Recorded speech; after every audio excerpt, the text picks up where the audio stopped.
A woman may endure hunger, cold, even solitude, but society never forgives the moment it decides she has failed. The humiliation did not arrive with raised voices or open accusation. It came instead on silken breaths, on smiles held a fraction too long, on the subtle rearranging of bodies within the ballroom that left one young woman standing alone where moments earlier she had belonged. The chandeliers burned brilliantly overhead, their crystal arms scattering light across polished floors and jeweled gowns. Music flowed, obedient and graceful, yet beneath its orderliness ran a current of anticipation sharpened into something cruel. Word had already traveled, quietly, efficiently, with the precision of a blade passed hand to hand. The engagement was broken. She felt it before she heard it. A cooling of the air. A shift in posture. Eyes that once greeted her with polite warmth now skimmed past her face as though she were suddenly transparent, or worse, visible in all the wrong ways. She stood with her hands folded at her waist, gloved fingers steady despite the tremor beneath, her chin lifted not in pride but in refusal to bow. Only hours earlier she had been spoken of as fortunate, sensible, nearly secured. Now she was a cautionary tale unfolding in real time. Across the room, the man who had promised her a future did not meet her gaze. He remained surrounded by companions eager to shield him from discomfort, their laughter too loud, their gestures too rehearsed. When at last he approached her, it was with the solemn courtesy one offers a stranger, or a duty already fulfilled. His words were chosen with care. Regret. Circumstance. Mutual understanding. He spoke as though the decision had been made by invisible hands, as though no will had guided it, and certainly no judgment passed upon her worth. Yet every syllable confirmed what society was already deciding, that she had not been enough. She listened without interruption. To plead would have invited spectacle. To argue would have suggested desperation. When he finished, she inclined her head in quiet acknowledgment, granting him the dignity he no longer deserved. Behind her, the whisper sharpened. Speculation bloomed with indecent speed. Some spoke of finances, others of temperament. A few allowed themselves the luxury of cruelty, disguising it as concern. A woman nearby laughed, softly, apologetically, before remembering herself too late. The sound struck deeper than any insult. She did not cry. She did not rush. She merely turned and walked, each step measured, each breath deliberate as though grace itself were armor. Silk skirts parted for her passage, not out of respect but curiosity. Every eye followed. Every judgment lingered. At the threshold of the ballroom she paused once, not to look back but to steady herself. The glow of candlelight fell away as she crossed into the corridor, where shadows reclaimed their dominion and the air grew cool against flushed skin. Outside night waited. Rain had begun to fall, soft at first, then insistent, tapping against stone and carriage roofs alike. The street was slick with lamplight and reflection, the world reduced to gleam and darkness. Her own carriage had not yet arrived. Perhaps it never would. Even servants, she knew, could be instructed to forget. She stood beneath the portico, alone now in truth as well as in appearance, listening to the distant music continue without her. The sound felt unreal, as though it belonged to a life she had already outgrown. For a moment, a dangerous, fleeting moment, she wondered if this was how stories ended. Not with catastrophe but with quiet erasure. Then through the rain came the unmistakable sound of wheels slowing. A carriage emerged from the dark, black, immaculate, bearing a crest that needed no explanation. It stopped before her with deliberate precision, as though summoned not by chance but intention. The footman descended. He did not ask her name. He did not glance behind him. He bowed, deep and respectful, and opened the door. Inside the carriage waited.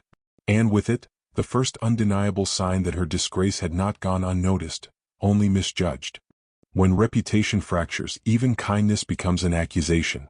The carriage door closed with a muted finality, sealing her away from the rain and from the ballroom that had so efficiently dismissed her. Inside, the air was warm and faintly scented with polished leather and something subtler. Old books, perhaps, or wood smoke carried in wool. She remained standing, uncertain whether she was meant to sit, uncertain of everything except that turning back was no longer possible. The carriage did not move at once. From the opposite seat, a small parcel rested where no parcel should have been, wrapped in dark paper, bound with a single ribbon, neither lavish nor plain. It bore no name, no flourish. Only a seal impressed with a crest she recognized instantly, for it had appeared on documents and invitations she had been trained, all her life, to admire from a careful distance. Her breath stilled. A duke's mark was not something delivered lightly, nor to the recently disgraced. Such a gesture was weighty, perilous, and impossible to misinterpret. She did not touch the parcel at first. Instead, she listened to the rain striking the carriage roof, to her own pulse asserting itself where composure had moments ago held firm. At last she sat and broke the seal. Inside lay a pair of gloves, fine kid leather, pale and unadorned, of a quality that spoke not of wealth alone but of discernment. Beneath them a single folded note. The hand was spare, the ink restrained. No apology was offered. No explanation given. Only an invitation, written with such careful courtesy that it bordered on defiance. A request for her company, extended not in secrecy but discretion. She closed her eyes. To accept would invite speculation sharper than any she had yet endured. To refuse would mean returning to a world that had already passed judgment and found her lacking. The gloves themselves felt deliberate, a token not of possession, but of regard, as though someone had seen her exposed dignity and chosen to honor it rather than exploit it.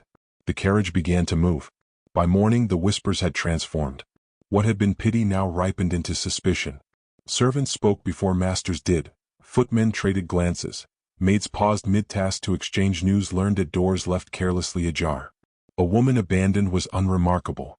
A woman noticed afterward, that was dangerous. Questions spread with venomous efficiency. Why had she left in such a carriage? Who had seen her? What had been promised? What had been taken? She felt the shift immediately upon arrival at her lodgings. The landlady's courtesy sharpened into alertness. A neighbor's greeting lingered too long. Even the street seemed altered, as though it leaned inward to observe her passage. She did not yet know the man whose seal rested now hidden in her drawer. She knew only his reputation, a figure of restraint, seldom seen, seldom spoken of directly. A man whose silences were rumored to carry more weight than other men's declarations. That, perhaps, was what unsettled society most. By afternoon the invitation was already being discussed, though no one could say how they knew of it or even what form it had taken. Drawing rooms speculated with studied innocence. Mothers recalculated alliances. Men affected indifference while measuring risk. She herself remained still. When she finally dressed for the appointed hour, she chose simplicity over spectacle. No jewels. No embellishment that might be read as ambition. If she was to be judged, it would not be for reaching above her station, but for standing exactly where she was. As the carriage returned for her, unmistakable once more, curtains shifted along the street. Somewhere a door closed too quickly. Somewhere else, a name was spoken with interest sharpened into something like alarm. She stepped inside without looking back. In that moment, scandal ceased to belong solely to her. It had found a second name to cling to, and the city, ever hungry, leaned forward to see how boldly it would be worn. Some truths demand silence not because they are weak, but because they are too heavy to be spoken lightly. The house she was brought to stood apart from the others, not grand in the manner that clamored for admiration, but composed as though it had learned long ago the value of restraint. Inside, the noise of the city dissolved into stillness. The door closed behind her with a softness that suggested deliberation rather than secrecy. She was shown into a room shaped for thought, not display. Shelves rose along the walls, crowded with books worn by use rather than neglect. A fire burned low, steady and patient, its light gathering the shadows instead of banishing them. Nothing in the space asked her to be impressed. Everything invited her to be honest. He was already there. He did not rise at once, nor did he hurry toward her with the urgency of a man eager to be admired. When he stood, it was with the calm of someone accustomed to being observed yet unwilling to perform. His expression held no surprise, no triumph, only attention, full and undivided. For a moment neither spoke. The silence between them was not awkward, it was weighted. She sensed that to break it too quickly would cheapen whatever had drawn her here.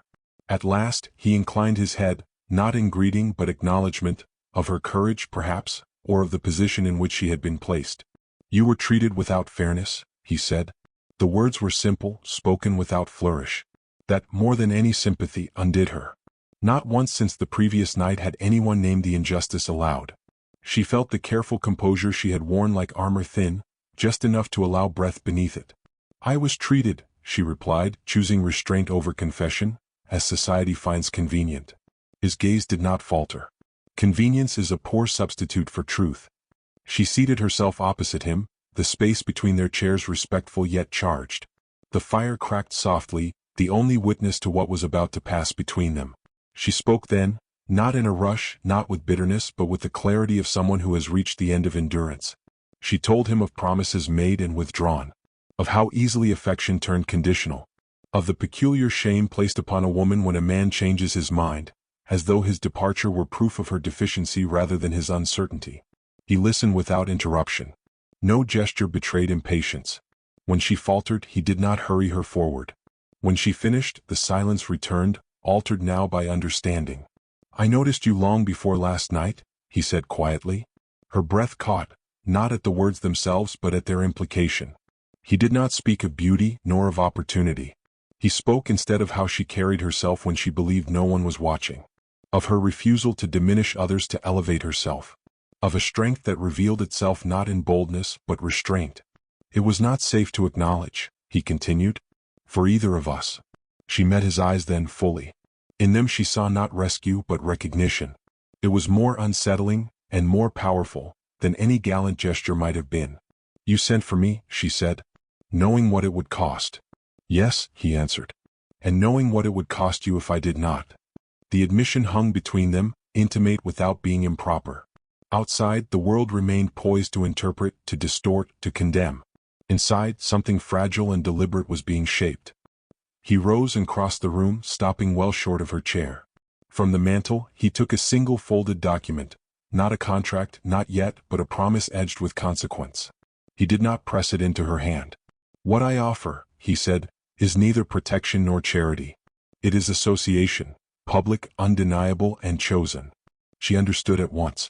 To accept would bind her fate to his scrutiny as well as his regard.